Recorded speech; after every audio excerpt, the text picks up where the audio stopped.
جن حضرات پر زکوٰۃ لینا حرام ہے، یعنی بنو ہاشم، جن کو زکوٰۃ لینے سے منع کیا گیا کہ ان کے اوپر زکوٰۃ نہیں لگے گی، تو ایک قول کے مطابق اہل بیت ان افراد کو کہا جاتا ہے۔ یعنی حضرت عبد المطلب کی اولاد میں سے حضرت علی، حضرت عباس، حضرت جعفر، حضرت عقیل اور حضرت حارث، ان کی جو اولادیں ہیں ان کے اوپر زکوٰۃ نہیں لگتی، اور انہی کے بارے میں ایک قول یہ ہے کہ ان کو اہل بیت کہا جاتا ہے۔ جیسا کہ ایک حدیث پاک میں نبی پاک صلی اللہ تعالیٰ علیہ وآلہ وسلم نے یہ ارشاد فرمایا کہ ہم آل محمد یہ زکوٰۃ نہیں کھاتے، ہم صدقہ نہیں کھاتے۔ تو اس سے استدلال کرتے ہوئے بعض علماء نے فرمایا کہ یہ حضرات سب کے سب اہل بیت کے اندر ہیں، جبکہ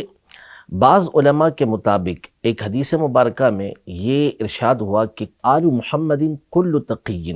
کہ ہر متقی مسلمان یہ آل محمد ہے۔ لیکن صحیح اور درست بات یہ ہے کہ نبی پاک صلی اللہ تعالیٰ علیہ وآلہ وسلم کی ازواج مطہرات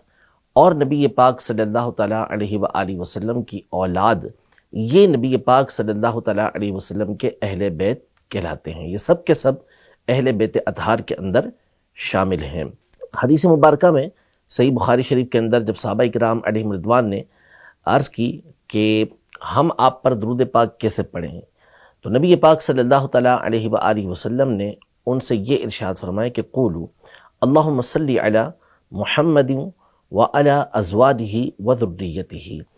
جو درود ابراہیمی پورا پڑھنے کا ہے طریقہ کار، اس میں صحیح بخاری شریف کی ایک حدیث کے اندر نبی پاک صلی اللہ تعالیٰ علیہ وآلہ وسلم نے اپنی ازواج پر بھی درود پڑھنے کا اپنی اولاد کے ساتھ حکم ارشاد فرمایا۔ تو اس سے استدلال کرتے ہوئے بعض علماء نے یہ ذکر کیا کہ اس سے بھی ازواج مطہرات کا اہل بیت کے اندر داخل ہونا یہ بالکل واضح طور پر معلوم ہوتا ہے۔ اس کے علاوہ قرآن مجید فرقان حمید کی واضح اور صریح نصوص موجود ہیں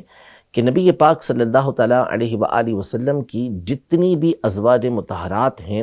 وہ سب کی سب نبی پاک صلی اللہ تعالیٰ علیہ وآلہ وسلم کے اہل بیت کے اندر داخل ہیں۔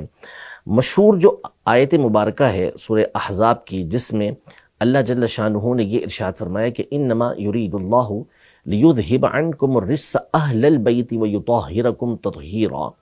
اللہ پاک اس بات کا ارادہ فرماتا ہے اے اہل بیت کہ تم سے رجس کو دور ہی رکھے اور تمہیں خوب ستھرا کر دے۔ یعنی اہل بیت اطہار کو اللہ پاک نے گندگی سے دور رکھا اور ہمیشہ کے لیے پاکیزہ بنایا۔ اس آیت کا جو سیاق و سباق ہے آپ پڑھتے چلے جائیں، نبی پاک صلی اللہ تعالیٰ علیہ وآلہ وسلم کی ازواج مطہرات کا اس کا شروع سے تذکرہ چلتا ہوا آ رہا ہے، اور اس کے بعد بھی نبی پاک صلی اللہ علیہ وسلم کی ازواج مطہرات کا اس میں تذکرہ موجود ہے۔ اسی طرح سورہ آل عمران کی آیت نمبر 121 میں جہاں غزوہ بدر کا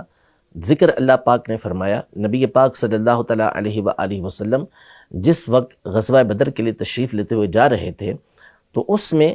الفاظ یہ ہیں وَإِذْ غَدَوْتَ مِنْ أَهْلِكَ تُبَوِّئُ الْمُؤْمِنِينَ مَقَاعِدَ لِلْقِتَالِ وَاللَّهُ سَمِيعٌ عَلِيمٌ، کہ جب آپ صبح اپنے گھر سے، اپنے اہل سے یعنی اہل بیت سے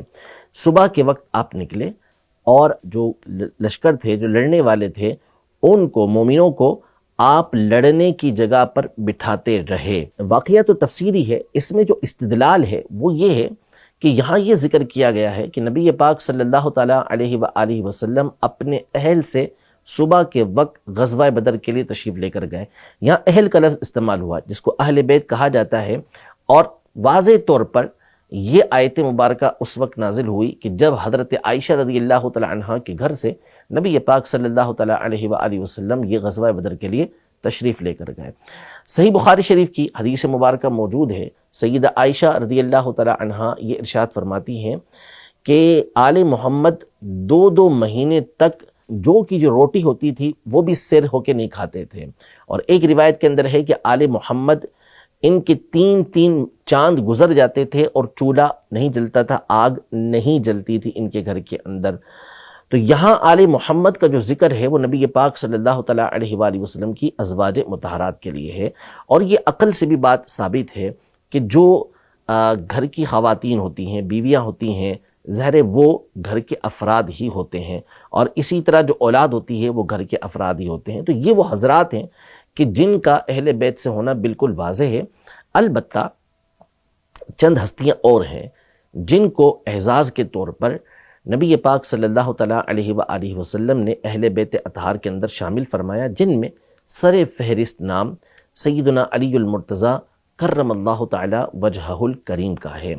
کہ جب یہ آیت مبارکہ نازل ہوئی، نبی پاک صلی اللہ تعالیٰ علیہ وآلہ وسلم نے حضرت سیدہ فاطمہ زہرا رضی اللہ تعالیٰ عنہا، حضرت سیدنا امام حسن، سیدنا امام حسین اور مولا کائنات مولا مشکل کشا حضرت علی المرتضیٰ کرم اللہ تعالیٰ وجہہ الکریم کو اپنے ساتھ ایک چادر میں دیا اور اللہ پاک کی بارگاہ میں یہ عرض کی کہ یا اللہ عز و جل یہ میرے اہل بیت ہیں۔ تو اس میں سیدنا علی المرتضیٰ کرم اللہ تعالیٰ وجہہ الکریم کو بھی نبی پاک صلی اللہ تعالیٰ علیہ وسلم نے اہل بیت کے اندر شامل فرمایا۔ تو یہ سب سے اعلیٰ ہستی ہیں کہ جن کو نبی پاک صلی اللہ تعالیٰ علیہ وآلہ وسلم نے اہل بیت کے اندر شمار کیا۔ اس طرح اور صحابہ کرام علیہم رضوان ہیں، لیکن ان کو دوسرے لحاظ سے اہل بیت کے اندر نبی پاک صلی اللہ علیہ وسلم نے محبت کے طور پر ان کی قربت کی وجہ سے اپنے اہل بیت کے اندر شمار کیا، جیسے سیدنا سلمان فارسی رضی اللہ تعالیٰ عنہ کہ مستدرک حاکم کی حدیث مبارکہ ہے، نبی پاک صلی اللہ تعالیٰ علیہ وسلم نے ارشاد فرمایا کہ سلمان یہ ہمارے اہل بیت میں سے ہیں۔ اسی طرح معجم کبیر طبرانی کی حدیث مبارکہ ہے جس میں نبی پاک صلی اللہ تعالیٰ علیہ وسلم نے حضرت سیدنا جریر بن عبداللہ البجلی رضی اللہ تعالیٰ عنہ جو صحابی ہیں، ان کو بھی ارشاد فرمایا کہ جریر یہ ہمارے اہل بیت میں سے ہیں۔ تو ان کو تکریم کے لیے، تعظیم کے لیے اور ان کی فضیلت کو بیان کرنے کے لیے نبی پاک صلی اللہ تعالیٰ علیہ وسلم نے اہل بیت کے اندر یہ شمار کیا، ورنہ حقیقی اعتبار سے ازواج مطہرات اور نبی پاک صلی اللہ تعالیٰ علیہ وآلہ وسلم کی اولاد اور حضرت علی رضی اللہ تعالیٰ عنہ یہ اہل بیت اطہار میں شمار ہوتے ہیں۔ اور اس کے بعد پھر جو امام حسن، امام حسین رضی اللہ تعالیٰ عنہما کے ذریعے سیدہ فاطمہ زہرا رضی اللہ تعالیٰ عنہا کی نسل مبارک چلی، ان ہستیوں کو، اس خاندان کو اہل بیت یہ کہا جاتا ہے، جن کو ہم اپنے عرف کے اندر سادات کرام سید زادے بھی کہتے ہیں۔